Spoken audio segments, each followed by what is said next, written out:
Agama terus dihargai.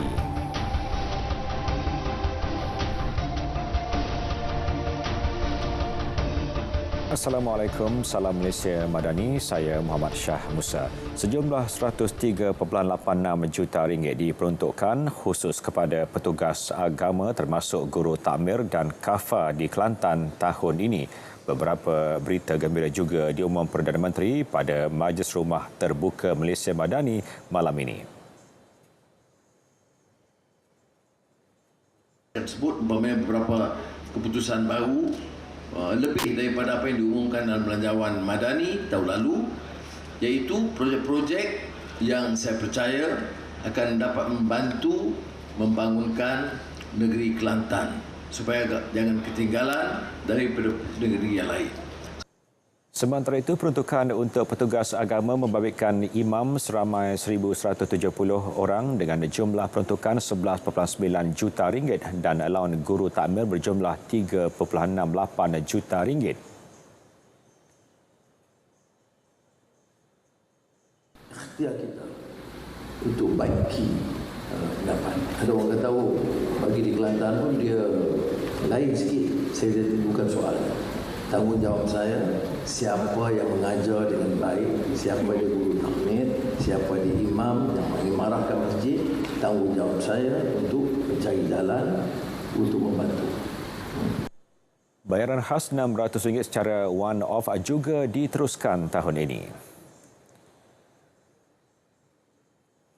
Projek Laluan Raya Pantai Timur ECRL bakal jadi pencetus dan pemangkin pembangunan negeri-negeri yang dianggap terpisah daripada perkembangan pesat di Lembah Kelang. Perdana Menteri mahu kerajaan negeri terlibat bersama-sama memanfaatkan kelebihan yang wujud hasil pelaksanaan ECRL. Fokus harus tertumpu antaranya kepada usaha cari kaedah terkini bagi menarik pelaburan baharu. Mesti ada perancangan yang teliti untuk memastikan ada corak perubahan yang lebih ketara di Pantai Timur, khususnya di Kelantan. Kerajaan negeri dan Balai Perbandaran harus juga bersama untuk bukan sahaja memanfaatkan kemudahan ini, tetapi mencari jalan dan kaedah baru bagaimana boleh mencetuskan perubahan melalui pelaburan baru, menggunakan peluang yang ada melalui pengangkutan. Bukan saja pengangkutan orang ramai rakyat, tapi juga pengangkutan dari segi bahan-bahan pengeluaran, pertanian dan industri. Dalam hal itu, beliau nafikan projek ECRL dimonopoli sepenuhnya oleh China. Buktinya, lebih 2,000 syarikat tempatan terdiri daripada kontraktor, perunding dan pembekal terbabit projek itu sejak 2017 hingga kini. Datuk Seri Anwar Ibrahim berucap pada Majlis Pelancaran Pembinaan Stesen Pertama ECRL di Kota Baru. Beliau berterima kasih kepada Kerajaan Kelantan dan Menteri Besarnya atas kerjasama melancarkan pembinaan ECRL termasuk urusan pengambilan tanah. Bagi mengatasi masalah akses internet di lebih 200 kampung sekitar Kelantan, Kementerian Komunikasi dan Digital teliti cadangan penggunaan teknologi satelit. Kita ada menerima beberapa cadangan daripada beberapa pihak. Sebagai contoh, ada sejumlah 200 kampung yang saya dah sebut tadi. Ini kita sedang teliti kerana sebelum kita meneruskan dengan apa-apa ikhtiar ataupun program, kita perlu buat kaji selidik dan juga kajian yang rapi dan teliti untuk pastikan penyelesaian tu sesuai manfaat ya dengan tempat tersebut.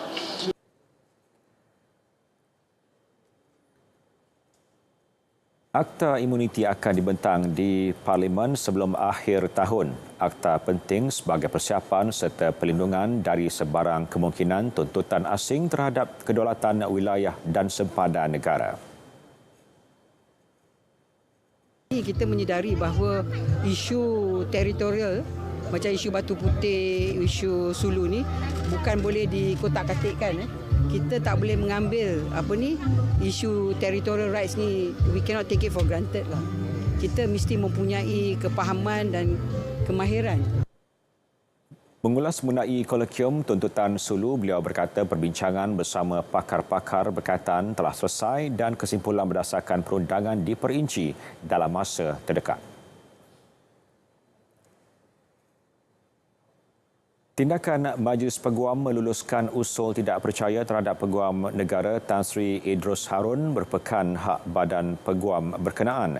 Menteri di Jabatan Perdana Menteri Undang-Undang dan Reformasi Institusi Datuk Seri Azlina Osman Said berkata kerajaan mesti terbuka dalam menerima kritikan rakyat ataupun badan profesional seperti Badan Peguam itu.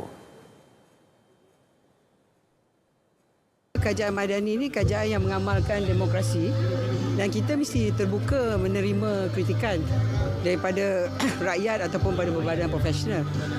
Dan bagi saya kerajaan Madani mesti menjadi kerajaan yang bertanggungjawablah, yang menekankan pada aspek transparansi dan accountability.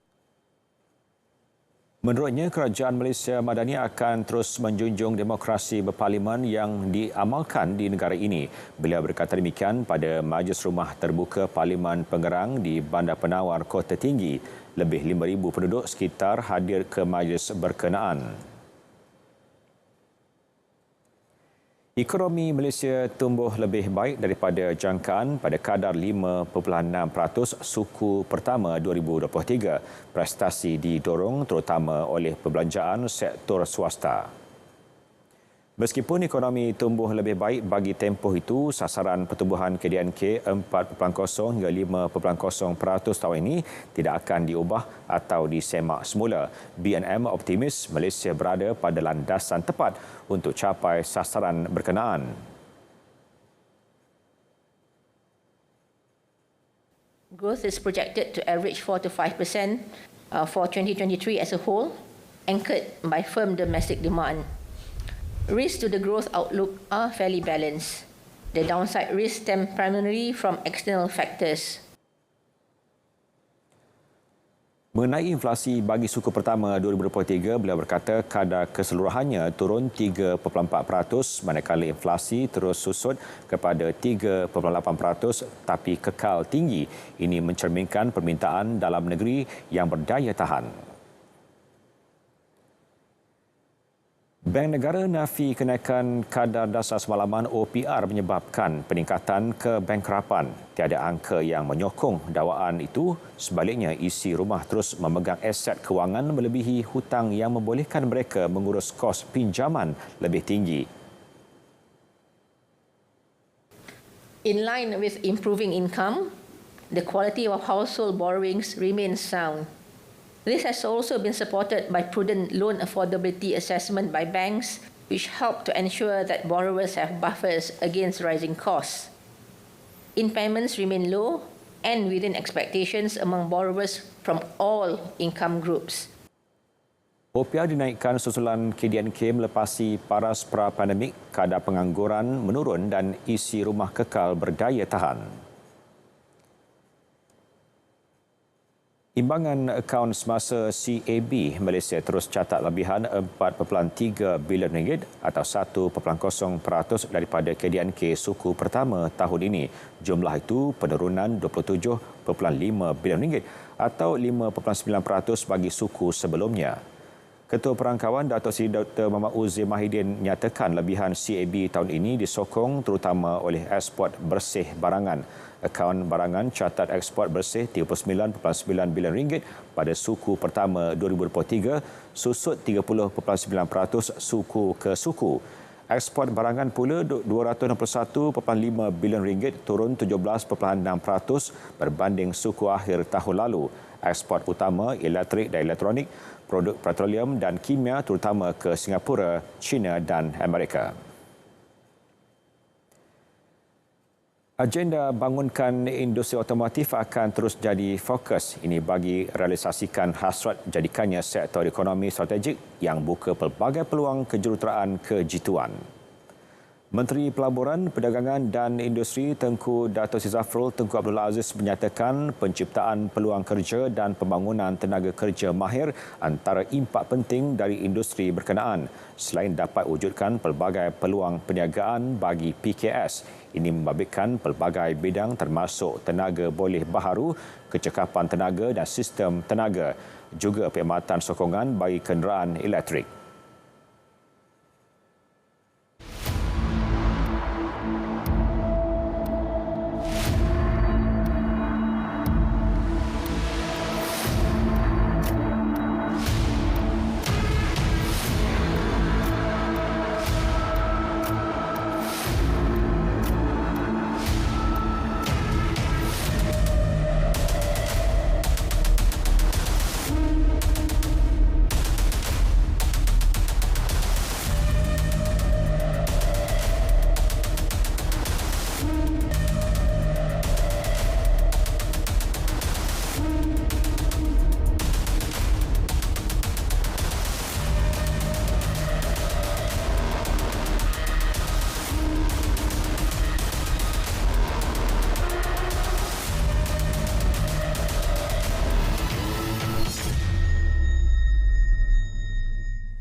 Jawatan Kuasa Kabinet dibentuk untuk merangka langkah proaktif dan menyeluruh bagi menangani isu bekalan gula di pasaran. Langkah itu dibuat dengan mengambil kira situasi yang berlaku di Kelantan dan Terengganu pada 2 Mei lalu.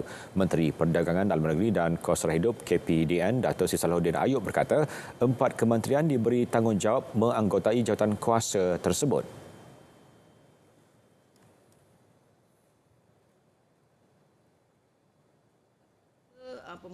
Saya rasa dengan jawatan kuasa ini akan dapat akhirnya nanti mengeluarkan satu cadangan pada pihak kabinet juga yang akan memutuskan nanti, dengan rakyat tidak akan insya-Allah merasa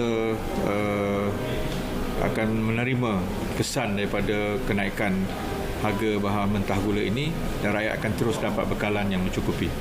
Dan tugas jawatan kuasa ini adalah untuk bagi memastikan kecukupan bekalan gula di pasaran, dan rakyat akan terus membayar harga gula ini dengan harga yang menasabah. Tambah beliau, satu cadangan kertas kerja mengenai isu itu akan dibentangkan ke Kabinet dalam tempoh sebulan bagi memastikannya tidak berulang. Mengulas lanjut, beliau berpuas hati kerana krisis bekalan gula di kedua-dua negeri itu mampu ditangani dalam tempoh 2 hari. Difahamkan 60,000 metrik tan gula diperlukan di seluruh negara dalam tempoh sebulan. Tiada laporan berkaitan kenaikan harga atau kekurangan bekalan air minuman botol di Melaka sepanjang cuaca panas ketika ini. Pengarah KPDN Negeri Melaka, Norina Jaafar berkata pemantauan dilakukan pihaknya sejak minggu lalu. Dan rata-rata pemantauan hasil dapatan tak ada isu so far, belum ada isu lagi di Melaka. Basically drinking water, mineral water masih lagi terdapat lambakan di Melaka lah.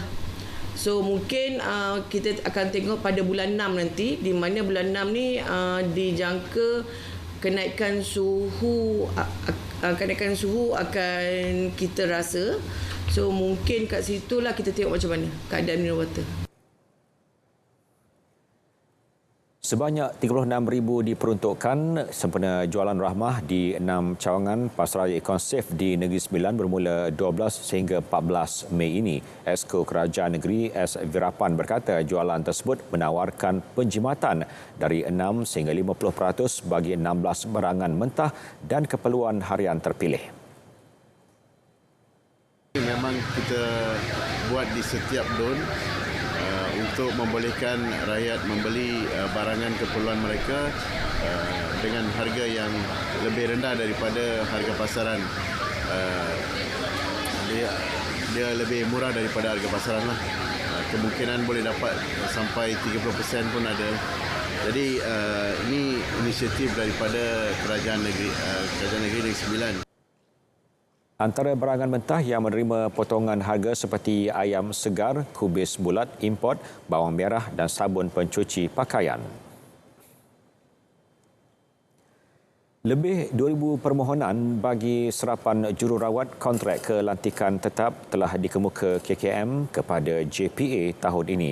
Jumlah permohonan yang akan diterima ke jawatan tetap bergantung sepenuhnya kepada JPA.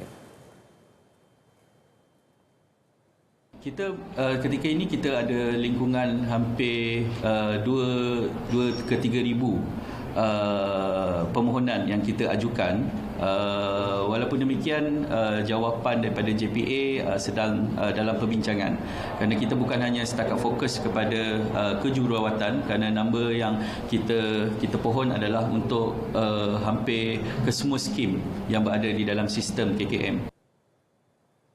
165,000 jururawat tambahan diperlukan KKM mengambil kira pembinaan lebih banyak fasiliti kesihatan baharu di seluruh negara. Suruhanjaya Komunikasi dan Multimedia Malaysia SKMM akan mengkaji semula kerangka kawal selia sedia di platform media sosial. Ia susulan berlakunya peningkatan tahap kandungan yang dieksploitasi oleh penjenayah dan mereka yang cuba mengganggu-gugat keselamatan awam dan keharmonian negara. Menurut pengurusinya Tan Sri Muhammad Salim Fatihuddin dalam satu kenyataan berkata terdapat beberapa aplikasi over the top OTT dan platform media sosial yang dilihat gagal mengawal selia penggunaan platform mereka sejajar dengan kepentingan nasional dan perundangan negara. Pihaknya tidak akan berkompromi dengan perbuatan menyalahgunakan platform dalam talian dan telekomunikasi, rangkaian ataupun kemudahan dalam talian yang menggugat kestabilan dan keharmonian kaum serta penghinaan terhadap institusi diraja.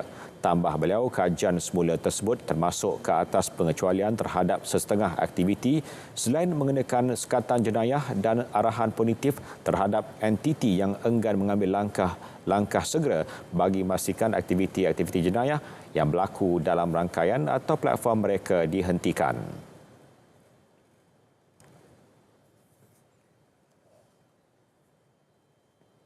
Koop Umrah Angkasa kini dibuka kepada orang ramai termasuk bukan dalam kalangan ahlinya. Berita gembira itu dikongsikan Presiden Angkasa Dato' Seri Dr. Abdul Fattah Abdullah. Ujarnya ia sebagai kesinambungan Angkasa Koop Umrah yang menerima reaksi positif jemaah ketika dilaksanakan Ogos tahun lalu. Antara strategi bila kita nak menentu harga mesti kompetitif. Supaya harga kita taklah terlalu mahal ataupun mahal daripada harga-harga dalam industri. Jadi prinsip kita, harga yang di-offer kepada mereka untuk pakej umrah ni mestilah sekurang-kurangnya 20% lebih murah daripada harga industri. Ini sesuai dengan konsep kajian lah, konsep ramah. Tambahnya, ahli koperasi atau kaki tangan kerajaan boleh membuat pembiayaan pinjaman melalui koperasi masing-masing bagi tujuan mengerjakan ibadah itu. Sebelum ini, pakej Koop Umrah Angkasa hanya dibuka kepada warga kerja angkasa serta ahli keluarga. Beliau temui media dalam majlis sambutan Hari Raya Aidilfitri dan sambutan ulang tahun penubuhan angkasa ke-52 di Petaling Jaya. Penerbangan pertama bagi tahun ini dijadualkan pada 19 Julai mensasarkan 250 jemaah dengan harga tawaran sekurang-kurangnya 20% lebih rendah. Lebih 2,000 masjid dan surau seluruh negeri Sabah telah menyertai majlis solat hajat dan doa selamat operasi haji bagi musim haji tahun ini. Majlis diadakan serentak seluruh negara itu juga berlangsung sempena sambutan 60 tahun tabung haji TH. Antara sambutan dibuat adalah di Masjid Negeri Sabah sebaik selesai solat maghrib berjemaah berlangsung bacaan Yasin, doa selamat dan solat hajat dipimpin Imam Besar Masjid Negeri Sabah Ustaz Suhaidi Kuantin. Lebih 200 jemaah hadir mewakili tabung haji, ketua-ketua jabatan negeri dan persekutuan, sukarelawan, wakil media dan orang awam. Sementara itu, pengarah wilayah tabung haji Sabah dan Sarawak, Datin Hajah Nur Laila Haji Said semasa ditemui memberitahu bahawa penerbangan haji Malaysia yang pertama akan bermula 21 Mei ini. Beliau turut menasihati bakal jemaah agar mengambil perhatian mengenai sebarang pemakluman aplikasi khas atau menghubungi terus pejabat tabung haji berhampiran. So far yang kita tahu seperti mana kuota 31,600 insya-Allah itulah yang kita akan terbangkan. Dari Sabah kita mengharapkan lebih daripada tahun-tahun sebelumnya dan sekarang ini pun telah mencecah lebih daripada tahun sebelum. Maksudnya tahun 2022 insya-Allah. Kerajaan negeri akan memberi perhatian dan keutamaan dalam menyelesaikan berkaitan isu harga tiket yang melambung tinggi khususnya pada musim perayaan. Situasi tersebut turut mewujudkan masalah terhadap golongan pelajar yang menuntut di Semenanjung untuk balik bercuti ke Sabah. Dan hampir keseluruhan tahun lalu sudah saya buat lawatan dan kita mendapatkan input daripada mereka secara langsung apa isu dan apa perkara-perkara yang mereka pohon, termasuklah masalah tiket pelajar. Ini yang selalu ditimbulkan oleh pelajar berkenaan. Kita akan bawa perkara ini dan akan kaji dan mengenal pasti apa cadangan. Ada beberapa cadangan daripada pelajar berkenaan. Nah, sekarang tengah kita perhalusi. Beliau berkata demikian ketika ditemui media di Kota Kinabalu. Jelas Datuk Arifin, beliau sering mengadakan pertemuan dengan mahasiswa Sabah di Semenanjung dalam mendapatkan input dan cadangan mengenai permasalahan yang dihadapi. Mengenai isu tiket penerbangan Semenanjung Sabah, satu pertemuan akan dilakukan dengan pegawai Yayasan Sabah melalui Jawatan Kuasa Tabung Pendidikan Negeri Sabah berhubung peruntukan yang boleh disalurkan. Selain itu, lebih 1,000 unit komputer juga akan diagihkan kepada pelajar Sabah yang memerlukan di Institut Pengajian Tinggi melalui bahagian tugas-tugas khas. Pelaksanaan kadar gaji progresif memberi suasana relatif baharu sesuai terhadap peningkatan keupayaan tenaga buruh di negara ini. Walau bagaimanapun, cadangan tersebut memerlukan libat urus pelbagai pihak sebelum membentuk kerangka dasar yang boleh dipertimbangkan kerajaan secara keseluruhan. Sebab ini penting. Sebab kita perlu menilai pekerja itu berdasarkan kemahiran. Jadi bila kita faham kemahirannya dan kita akan tahu kadar gaji yang sesuai untuk tahap kemahiran tersebut. Jadi kita harap dengan pelaksanaan gaji progresif ini akan dapat melihat kemahiran tenaga buruh negara ini dan memastikan mereka mendapat gaji yang sepadan, setimpal agar mereka tidak berhijrah ke luar negara. Mustafa berkata demikian dalam sidang media sempena Majlis Penyerahan Bantuan Program Hal Ehwal Kesatuan Sekerja Negeri Sabah di Ranau. Sekiranya gaji progresif berjaya dilaksanakan kelak, ia dilihat berupaya mengurangkan kebergantungan negara terhadap pekerja asing kerana rakyat tempatan pasti berminat untuk mengisi ruang kerja yang setimpal dengan gaji mereka. Mengenai majlis berkenaan, Mustafa menjelaskan bahawa kerajaan telah meluluskan 16 permohonan bantuan program Hal Ehwal Kesatuan Sekerja di negeri Sabah untuk tahun ini dengan nilai peruntukan RM176,550. Beliau turut melancarkan 2 buah buku hasil kajian penerima Geran Pembangunan Kesatuan Sekerja GPKS tahun 2022.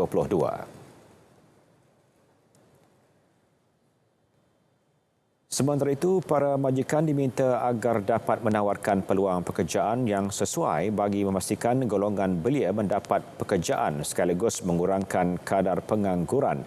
Menteri Sains, Teknologi dan Inovasi Datuk Dr. Muhammad Arifin Muhammad Arif berkata, langkah itu juga penting bagi memastikan golongan majikan memperoleh tenaga pekerja yang berkelayakan dan berpotensi mengikut keperluan perusahaan dan industri. Saya harap majikan-majikan yang khususnya yang ada di Sabah memberikan juga kerjasama dan menawarkan pekerjaan-pekerjaan yang sesuai untuk anak-anak kita di Sabah untuk membolehkan mereka berkhidmat di negeri Sabah. Beliau menyatakan demikian di Kundasang Ranau bagi mengulas mengenai program My Future Job yang dikenalikan Perkeso. Sehingga April tahun ini sebanyak 29,766 peluang pekerjaan telah ditawarkan melalui program My Future Job. Daripada jumlah itu, 467 pencari kerja berjaya ditempatkan dalam sektor pekerjaan. Terdahulu berucap merasmikan program Hari Bertemu Pelanggan, Kementerian Sumber Manusia peringkat daerah Ranau, Datuk Arifin berkata, kerajaan sentiasa sentiasa peka dalam meningkatkan mutu perkhidmatan penyampaian kepada masyarakat luar bandar melalui program outreach selain membantu pencari kerja mendapatkan pekerjaan. Beliau yakin pendekatan tersebut berupaya memberi impak positif kepada rakyat sekaligus membantu memperkasa pembangunan ekonomi negara secara menyeluruh.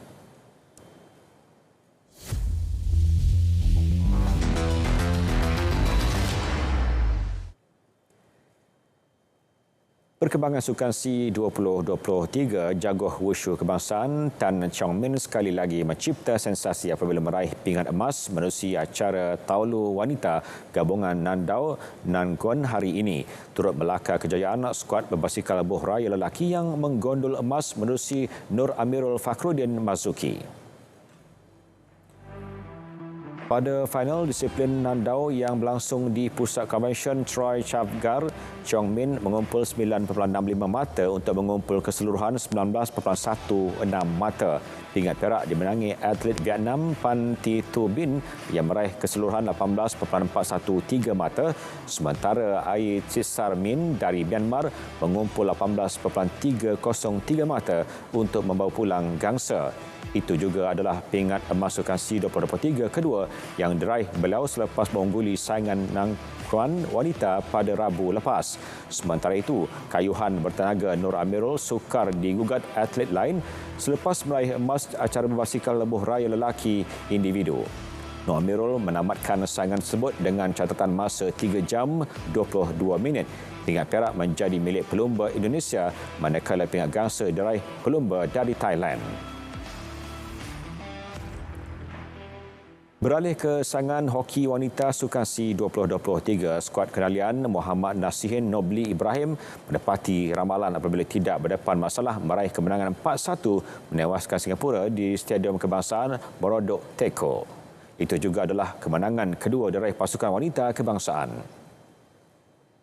Momentum kemenangan diteruskan skuad Melayan Tigers selepas membelasah pasukan tuan rumah 8-1 pada perlawanan pembukaan. Nur Amirah Syakirah Zulkifli cemerlang meledak 2 gol manakala Wan Nur Faizah Muhammad Sayuti dan Karunisa Ayuni Muhammad Syarudin masing-masing meledak 1 gol. Gol sagu hati Singapura hadir menerusi jaringan Padang Jolin Eng. Ketua Jurulatih Muhammad Nasihin berharap pemain-pemainnya dapat memperbaiki kelemahan dalam usaha mengekalkan momentum kemenangan. Bekas Timbalan Presiden Persekutuan Kebangsaan Berbasikal Malaysia PKBM Datuk Naim Muhammad meninggal dunia di Hospital UiTM Puncak Alam Selangor pagi tadi. Pemergian Allahyarham disahkan anak perempuannya Atirah dalam hantaran menerusi laman Facebook. Jenazah disembahyangkan di Masjid Kota Damansara sebelum dikebumikan di Tanah Kuburan Islam Kota Damansara Seksyen 9. Allahyarham memegang jawatan Timbalan Presiden PKBM selama 10 tahun dan mengambil keputusan melepaskan jawatan pada Ogos 2016 atas faktor kesihatan.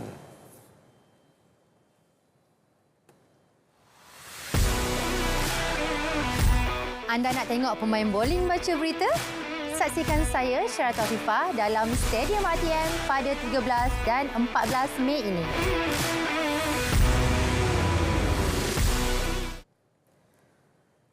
Berita tengah malam berakhir di sini. Jom meriahkan Majlis Rumah Terbuka Malaysia Madani bersama Perdana Menteri di Dewan Al-Muktafi Billah Shah Yunizar, Kuala Terengganu esok. Saya Muhammad Syah Musa. Assalamualaikum dan salam Malaysia Madani.